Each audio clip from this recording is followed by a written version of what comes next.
사도행전은 이 신약 성경 가운데 유일한 이 역사서로 구원사적인 면에서 초대교회가 어떻게 생겨났으며 또 어떻게 부흥 발전했는가를 잘 보여줍니다. 또한 사도행전은 복음서를 서신서와 연결시켜줍니다.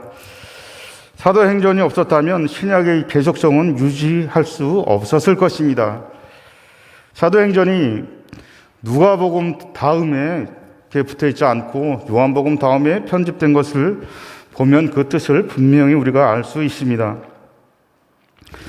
요한복음에서 바로 로마서로 건너뛰었다면 부활 후 제자들은 무슨 일을 어떻게 하였고 또 교회는 어떻게 탄생했으며 복음이 예루살렘에서 로마에 어떻게 이르렀는지 또 서신에 나타난 교회들이 어떻게 설립되었으며 또 바울 사도가 어떤 인물인지 알지 못했을 것입니다.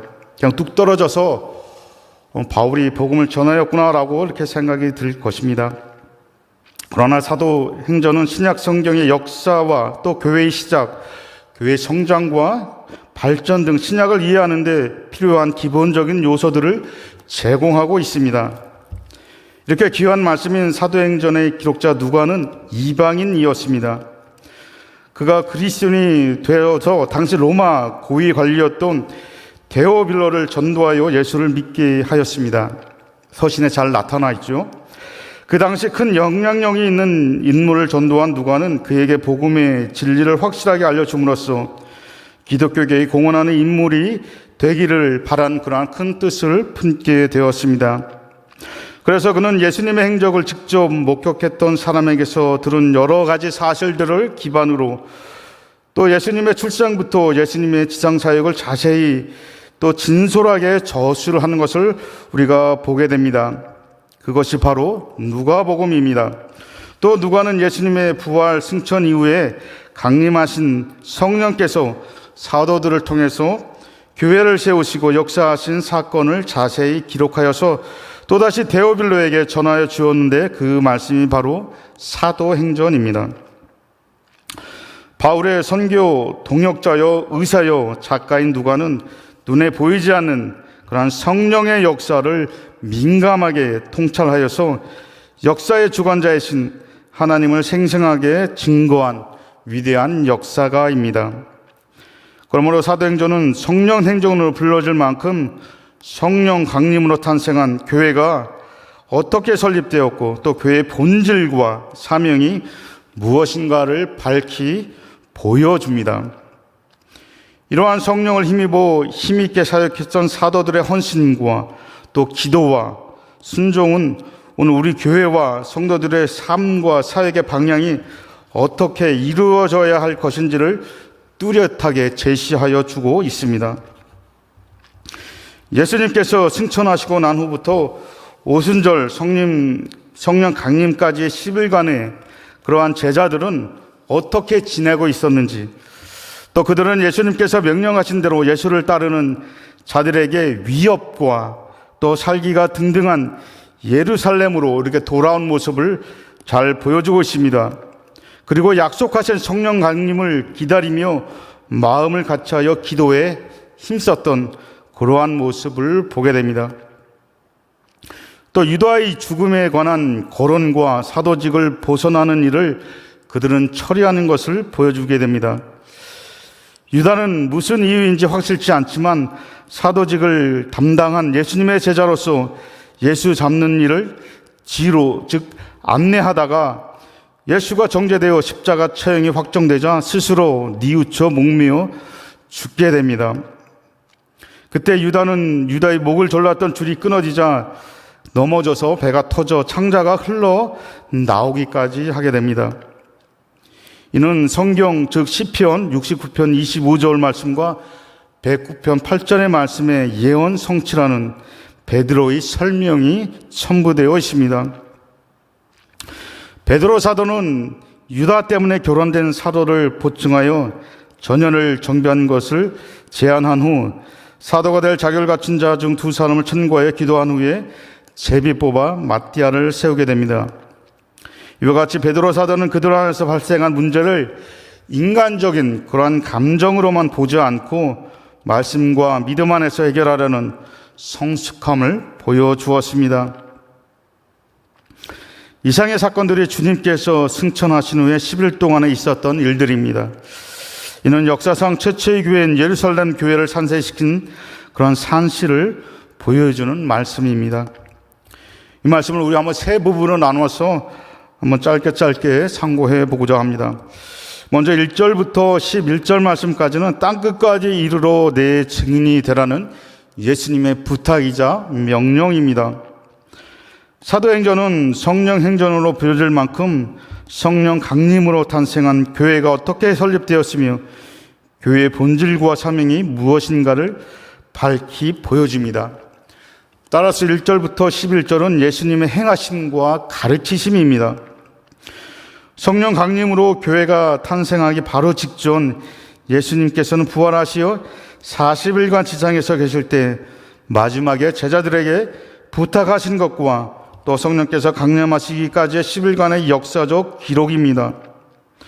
오늘 본문은 성도에게 주시는 예수님의 지상 명령과 또 예수님의 승천하시는 모습과 예수님 재림에 대한 선언, 그리고 최초 교회의 산실의 모습을 생생하게 보여주고 있습니다. 주님의 부활을 확인하고 주님의 말씀을 믿고 따르는 성도들에게 해야 할 사명을 제시하고 있습니다. 누가처럼 복음으로 양육할 대상이 반드시 있어야 됨을 이야기하고 있으며 또 그 대상에게 신앙을 심어주기 위해서는 지속적으로 기도하면서 말씀을 전해 주어야 한다는 그러한 말씀입니다. 그리고 주님의 약속의 말씀을 믿고 기다리는 일은 교회의 발전을 성공적으로 이루기 위한 어떤 사역 못지않게 중요하다는 것입니다. 하나님의 약속은 어떤 경우에도 변함이 없으니 믿고 기다려야 한다는 그러한 말씀입니다. 사실 본문 말씀에 재림에 대해서 이렇게 말씀하고 계신데 우리도 어느 때의 순간부터 이 재림에 대한 그러한 이야기들이 많이 사라진 것을 보게 됩니다. 그러나 하나님께서 약속하신 또 예수님께서 약속하신 예수님의 재림의 일은 분명하게 우리에게 이루어질 그러한 이야기라는 것을 또 예언이라는 것을 자세히 말씀해 주시는 것입니다. 주님께서 제자와 성도들에게 주신 지상 명령은 주님의 구속사역 즉 십자가의 대속과 부활의 증인이 되라는 것입니다. 예수의 증인이 증거할 내용은 복음입니다. 복음을 증거하는 자의 태도는 확신 있게 또 순교자적 자세로 전해야 합니다. 복음을 전할 대상은 온 세상 천하 만민이며 복음을 전할 것은 자신이 서 있는 그곳에서부터 시작하여 땅끝까지 전하라는 것입니다. 예수님의 승천과 재림의 양식을 분명하게 전하여 줍니다. 예수님은 창조주로서 인간 구원의 목적을 가지고 이 땅에 오셨으며 그 목적을 이루시고 승천하셨습니다. 승천의 일시와 장소는 분명하게 언급되어 있습니다. 많은 사람이 보는 데서 하늘에 올려가셨다고 분명하게 언급되어져 있습니다. 그러나 주의 재림의 모습은 주의 승천하신 모습과 같이 영광 중에 오시겠지만 그 일시와 장소는 오시는 순간까지 알려지지 않을 것이다 라고 말하고 있습니다. 그러므로 우리 성도들은 말씀을 믿고 다만 사명 감당에만 힘쓰라는 그러한 권고의 말씀입니다. 또 12절부터 14절 말씀까지는 기도에 힘쓰는 초대 교회의 모습을 보여줍니다. 이는 역사상 최초의 교회인 예루살렘 교회를 탄생시킨 그러한 산실을 보여주는 말씀입니다. 예수님의 승천을 목격한 후 주의 명령에 순종하여 예루살렘에 돌아온 그리스도인들의 최초의 공동체를 소개하여 주고 있습니다. 이 공동체가 첫 교회인 예루살렘 교회의 산실입니다. 그러므로 본문은 첫 교회가 만들어진 산실은 어떤 곳이며 오늘날 교회가 형성되는 산실은 어떤 곳이 되어야 할 것을 보여주고 있습니다. 교회의 첫 번째 모습은 120명이 함께 모였다는 것입니다. 예수 그리스도로 인하여 구원받은 사람들이 성령의 인도로 하나님 앞에 모임으로 시작됨을 보여주고 있습니다. 역대하 20장에 보면 예루살렘의 그러한 그 조상들이 성전을 어떻게 건축되었고 왜 건축되어져 있는지를 자세히 보여주고 있습니다. 여러 가지 환난과 여러 가지 기근과 또 전염병이 돌 때 그들은 교회 앞에서, 즉 성전 앞에서, 하나님 앞에서 모여 기도하기 위해 성전을 건축했다라고 말하고 있습니다. 그래서 교회의 본질은 바로 그곳에 모여, 즉 하나님 앞에 모여 기도하는 것입니다. 특별히 우리도 여러 가지 그러한 그 질병을 통해서 또 전염병을 우리가 앓고 있는데, 그때 흩어져서 각자 집에서 기도하는 것이 아니라 교회에 모여서 기도하라고, 성전에 모여서 기도하라고 이렇게 말씀하고 있습니다. 교회의 모습은 바로 기도하는 모습입니다. 교회의 두 번째 모습은 성도들이 바른 신앙으로 일치되어 있는 모습입니다. 120명의 수는 적은 수가 아닙니다. 당시 건축 양식에 의하면 이렇게 많은 사람이 함께 모이란 쉽지 않습니다. 지금 우리 교회에 지금 여러분이 앉아있는 1층에 꽉 차도 120명 정도의 수가 됩니다. 굉장히 많은 숫자입니다.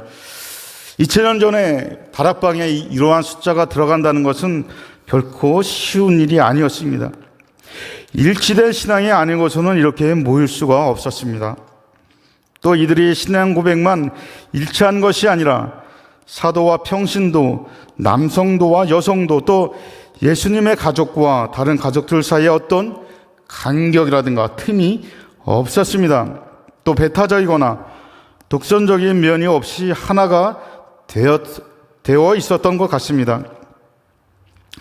가장 은혜롭고 강력한 교회는 신앙으로 하나가 되어 있는 다락방에서 만들어졌다는 것을 보여줍니다.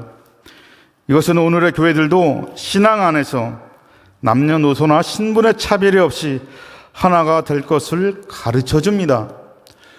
역대하 20장 하반절에서 보면 어린 아이들, 젖먹이 어린 아이들도 또 성도들의 부인들도 모든 사람이 성전에 모여서 기도하였다라고 기록해 놓고 있습니다.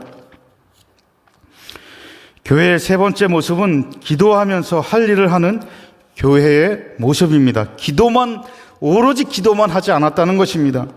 이들은 모여서 합심하여 전심으로 계속 기도하였습니다. 기도가 약한 교회는 강력한 교회가 될 수 없습니다. 기도에 힘이 있는 교회가 무력한 교회로 전락하지 않습니다.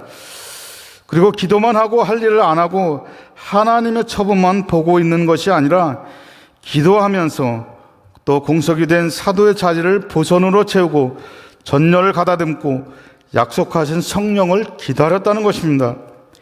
열심히 기도하면서 봉사의 일을 하는 교회가 참 교회됨을 가르쳐주는 말씀입니다. 이제 마지막으로 15절로 26절에서는 사도직을 버리고 제 곳으로 간 유다의 모습을 보여줍니다. 베드로 사도는 그들 안에서 발생한 문제를 인간적인 감정으로만 보지 않고 말씀과 성령 안에서 해결하려는 그런 성숙함을 보여줍니다. 예수님의 제자들 중에 유다라는 배신자가 생겨났습니다.